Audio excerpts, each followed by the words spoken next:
pledge allegiance to the flag of the United States of America and to the republic for which it stands, one nation, under God, indivisible, with liberty and justice for all.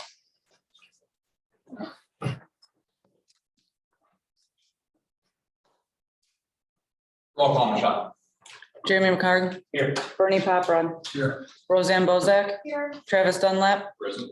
Nicole Migalorni. Here. Nick Loving is absent. Approval of minutes, July 11th, 2022. Second. I'll make the motion. So motion from Nicole and I have a second from Roseanne. Any discussion? Roll call, Michelle. Bernie Paprun. Yes. Roseanne Bozak. Yes. Travis Dunlap. Yes. Nicole Migalorni. Yes. Jeremy McCarg. Yes. Communication bills and expenditures, town code updates, anything that we have, Michelle? Our November meeting. Yeah, we can do that here, that's not a big deal. November meeting was basically just the venue. It was mentioned by Attorney Patton that we needed to relocate it and move it down to the fire department because of elections. So I just kind of want to make sure that we announced that in the meeting and that everybody's clear that in November we'll meet at the fire department. Anything else, Michelle? Nope. And the public notice about that just needs to be updated and to go out. Okay. And that's not nothing urgent, it's just 48 hours in advance of the meeting. Okay. I just want to make sure we didn't put it off too many months and then forget about it and then, yeah. Report of officers, committee and staff. Attorney Patton, you have anything for us? I know that I emailed, I'm just looking at it here. With the draft of an ordinance. You know, back in July 11th, and then I'm not sure where we are on that. Okay, so I believe that's gonna be everything to do with our accessory building corrections and fences, which we're gonna talk about under old Yeah. business. That's the only thing I have. And then I think in that aspect, I think when we get there, I think you and I just basically get direction from the rest of the board. Guys, see anything? What to do? Roseanne, Not right now. Nicole? Nope. Bernie? Michelle, you have anything to add? Hearing, okay, old business, accessory building corrections. Fences, so. We have a draft of an ordinance to fix a lot of corrections in reference to accessory buildings.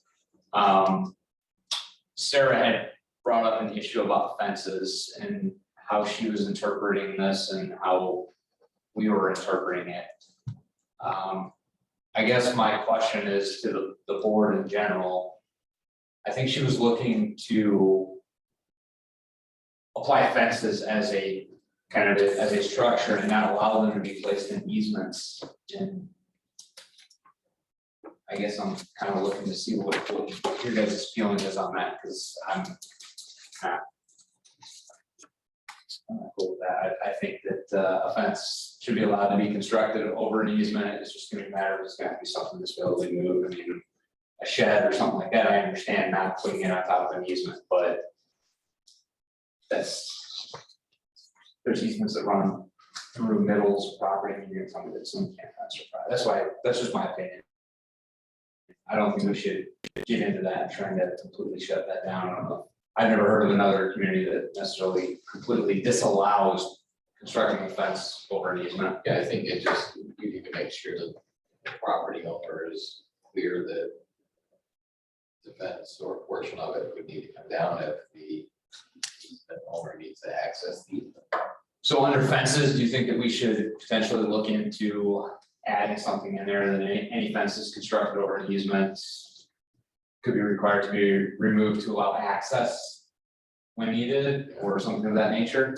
I mean, I think it goes without saying with the easement that that's the case. Right. It's been told to me in the past that they verbally at the building department inform people of that, but to me, with the changeover in reported the difference of, it never seems like we have anybody in there long enough, I don't know how, when that happens, when it doesn't, and I think if we put it down, maybe that'd be the best thing. Or it could be perhaps on an application for. Okay, Or application for a fence permit or building permit on the application. You know, some sort of acknowledgement or at least language that the applicant is aware that any structures placed on or within an easement may need to be removed if the easement owner requires access. Okay. I'm not sure putting that in town, it's more likely that an applicant would see it on the application.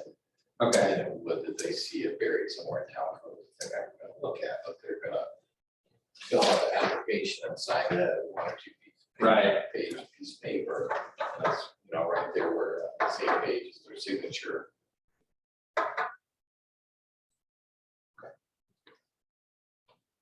The only thing I did in that easement, and we might not really have to do it, but they really need to have a utility locate on there, so they're not putting a fence post through a fiber optic cable, you know, digging that with a post hole digger or something, or an auger. Right. And going right through there, or going through a sewer, or going through a water line, or whatever. Usually water lines are a little deeper, but still, the building commissioner has to, I think, something along there, so we don't damage what's already in there. right, It's an easement for some reason. But that should be required anytime you're putting a shovel in the ground, you should be doing the locates for the. That's what I said, but I just want to bring it up that they need to be very careful about what they're putting in easements. Because there is stuff there's an easement, is an easement for some reason.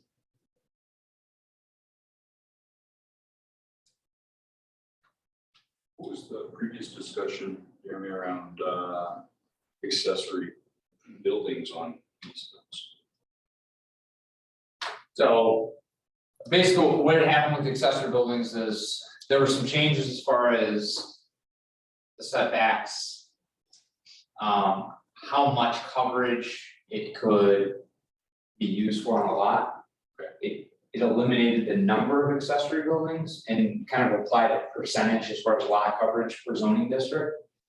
Part of the reason, one of the deals that we're working on now is because there's a duplication in our town code. So this update here, as far as old business, will also go into removing that, because right now we have a duplication between the shipping container and accessory building, and I think it's 15-13-6. That sounds about right. We already have, I wanna say it's 15-13-30, which is accessory buildings in there. So, well, we have it in there twice. And then there's just we adopted 2 ordinances month after month, and what happened was some things got adopted, and then it got adopted the next month. Well, the most recent adoption superseded what had got adopted the month before. Because it should have all been done one time, and then we wouldn't have had all these issues, so now we're trying to fix it. But the fences got brought up, and it got brought up that if we're gonna have to do something with that we should do that all in conjunction. And I think if anything, we might be making a recommendation to the building department to potentially just add something to their application if it's feasible. As opposed to trying to make sure that we verbally advise somebody every time. It's difficult depending on who's there. Yeah. The same with the utility locate? I think that might be in there already if you're gonna draw a permit. Anyhow, you might have to have it, but I just want to bring it up, especially in an easement, to make sure. And utility locates are only as good as nothing. Because they can put them flags out there and you're going down and all of a sudden it's 2 foot, 3 foot from where they say it is and whatever. if you've worked much construction stuff and have it, people out there locating this and locating that, gas lines, pipelines. And they say, oh yeah, it's right here. Well, no, it's right here and we just did it. So obviously, I think we need to talk to the building department and see what their direction is, if it's something that we can add to the application without making it, I don't know what's all on the application at this point. It's like 3 pages long. Seems like we adding stuff, but I think it's right, it needs to be on there, it needs to be somewhere where somebody sees it, because like, I know it, but that doesn't mean that everybody else that comes in to get a fence might not understand the fact that they may have to remove that fence at their cost at some point in time, Mhm. so.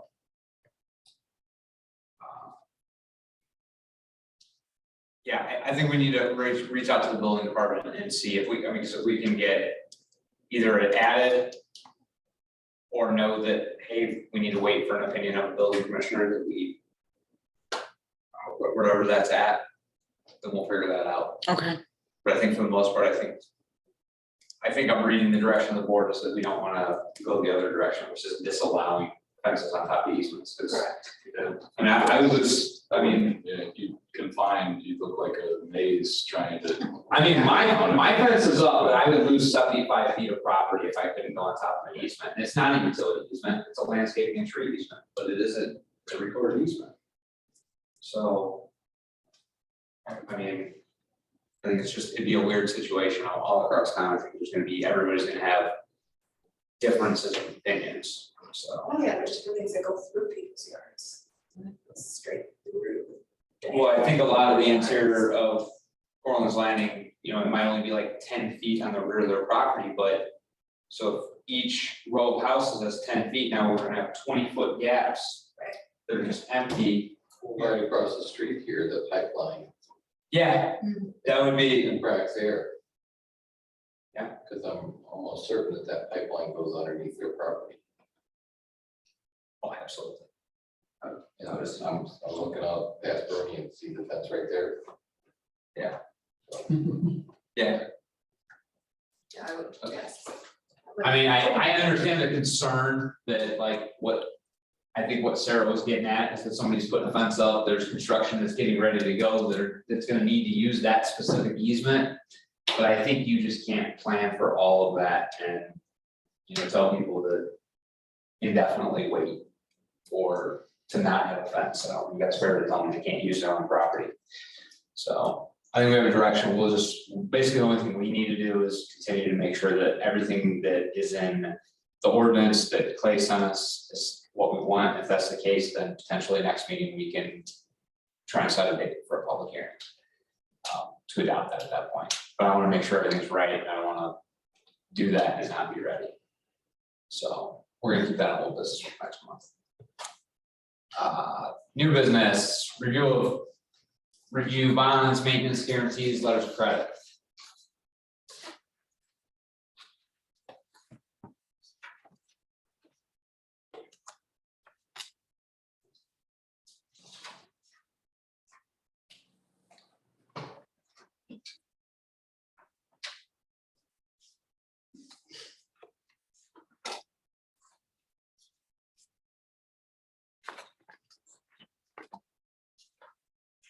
What's the status of that,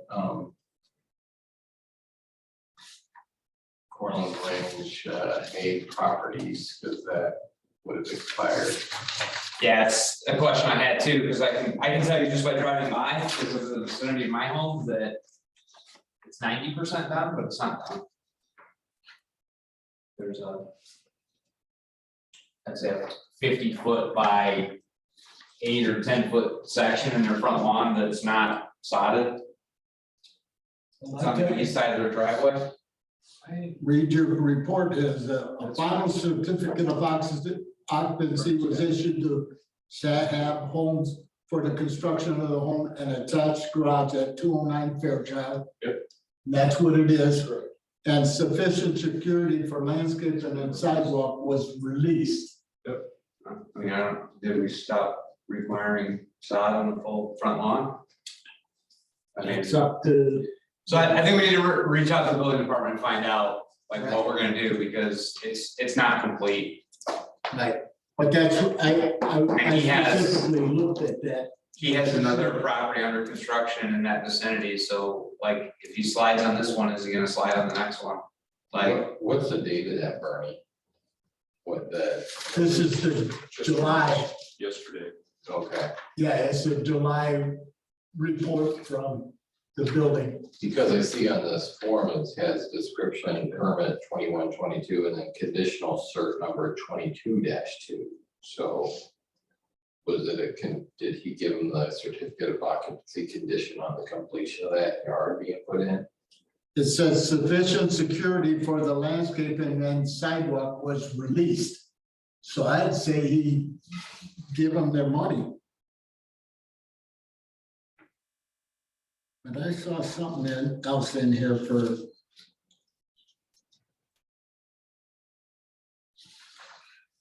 I mean, I'm not the building inspector, but I saw it before I came in here that it's not graded, it's not sodded. right, I looked I at mean, it too. the whole front lawn is, but the east side of the driveway adjacent to another property is not done. Well, I guess I would suggest that this board or you contact the interim building commissioner to determine that. I guess I was under the impression that this board is the one that released found the items were in compliance and released those funds, not the building commissioner, but perhaps I'm wrong. Okay, I think historically, that's what's started.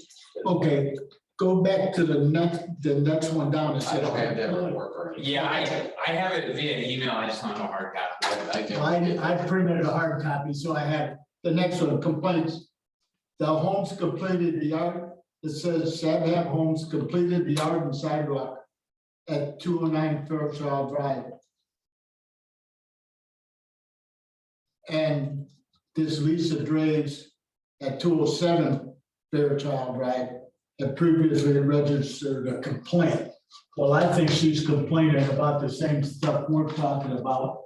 That side yard isn't done. I think that's 100% accurate, because her property borders it on that side, Yeah, so. but I would say, because I took a drive by there and it's not done. It's just a weed patch right there on the one side of it. Right. And you can legitimately like see under their driveway, because it's not graded. Yeah. So.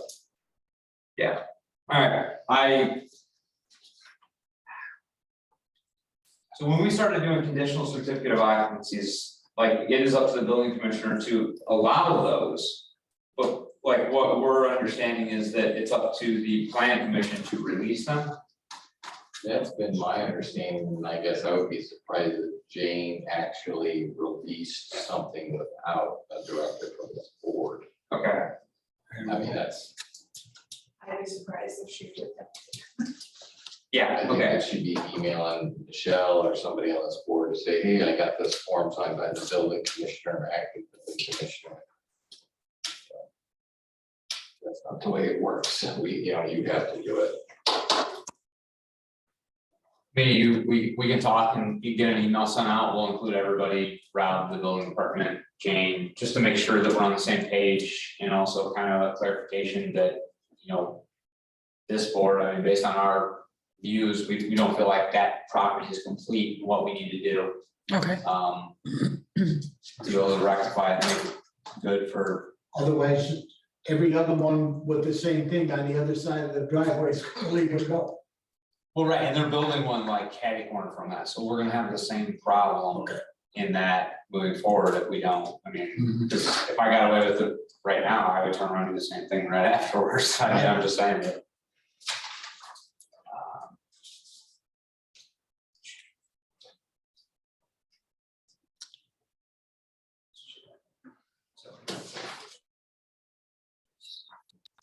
Anybody else see anything on these address? I don't see it.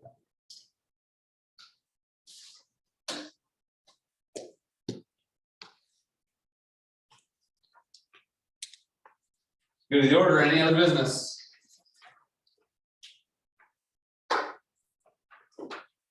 Make a motion to adjourn. A motion and a second, discussion?